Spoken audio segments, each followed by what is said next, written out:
নমস্কার বন্ধুরা, পূর্ণিমাস কিচেনে আপনাদেরকে সবাইকে স্বাগত। আমি আজকে আপনাদেরকে একটা রেসিপি করে দেখাবো, আলু ফুলকপি মাছের ঝোল।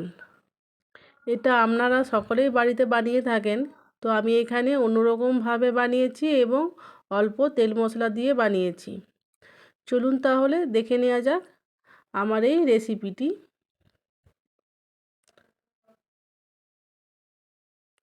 আমি এখানে ফুলকপি আলু নিয়ে নিয়েছি। ফুলকপি আর আলুটা আগে থেকে একটু ভাপিয়ে নিয়েছি। তো কড়াইয়ে বসিয়েছি, কড়াইয়ের মধ্যে সর্ষের তেল দিলাম। এই রান্নাটা আমি পুরোটাই সর্ষের তেলে রান্না করব। মাছগুলো আমি এবার ভেজে নেব।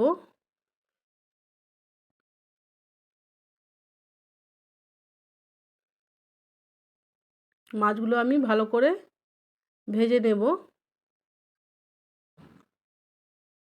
এদিকে আমার মাছগুলো ভাজা হোক, আমি এদিকে কিছু গোটা মশলা নিয়ে নিয়েছি। এই মশলাটাকে আমি মিক্সিতে পেস্ট করব। ধনে, জিরে আর শুকনো লঙ্কা। তারপরে আমি কপিগুলোকে ভালো করে ভেজে নেব। কপিগুলোকে আমি ভালো করে ভেজে নেব।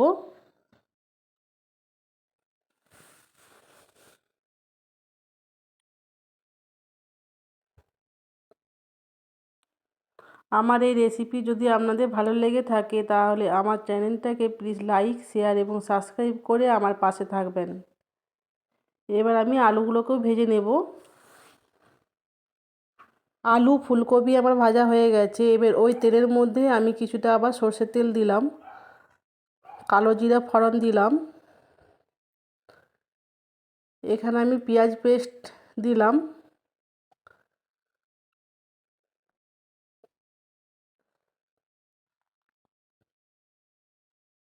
আদা রসুন বাটা 1 চামচের মতন দিয়েছি।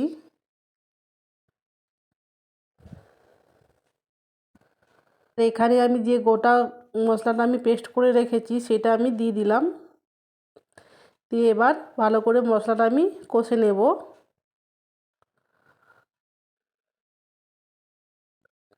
টমেটো পেস্ট দিয়ে দিয়েছি। এখানে আমি একটা গোটা টমেটো পেস্ট করে রেখেছিলাম, সেটা আমি দিয়ে দিলাম। এবার আমি মশলাটাকে ভালো করে কষে নেব। একটু সামান্য জল দিয়ে ভালো করে মশলাটাকে আমি কষে নেব।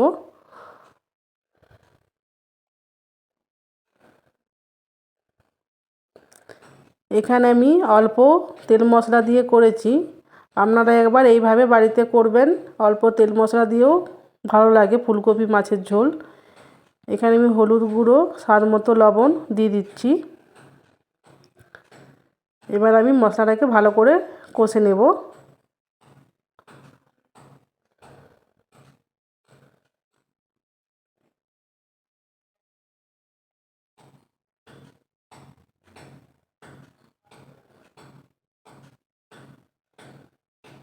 দেখুন বন্ধুরা, মশলাটা আমার প্রায় কষা হয়ে গেছে। এবার আমি ভেজে রাখা আলু আর ফুলকপিটা দিয়ে দেব।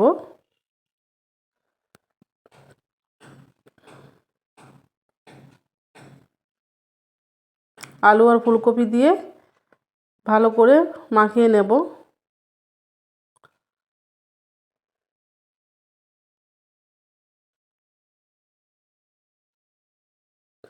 এইভাবে আপনারা একবার বাড়িতে করবেন, খেতে খুবই সুন্দর হয়।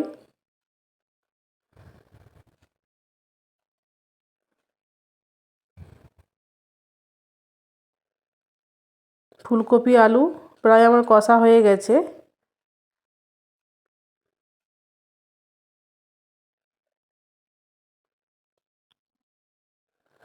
এবার আমি এইখানে জল দিয়ে দেব। আপনারা আপনাদের পরিমাণ মতো জল দেবেন, যেরকম ঝোল আপনারা পছন্দ করেন সেরকম ঝোল রাখবেন।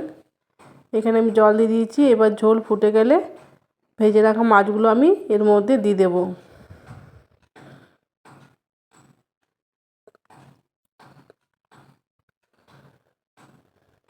ঝোল আমার ফুটে গেছে। এবার আমি মাছগুলো দিয়ে দিচ্ছি। মাছগুলো দিয়ে ভালো করে ঝোলের সঙ্গে মিশিয়ে নেব। সামান্য গরম মশলা, ধনেপাতা দিয়ে নামিয়ে দিলেই রেডি আমার ফুলকপি আলু দিয়ে মাছের ঝোল। এবার আমি নামিয়ে নেব। আজকে এই পর্যন্ত। ভালো থাকবেন, সুস্থ থাকবেন, সকলকে ভালো রাখবেন। ধন্যবাদ।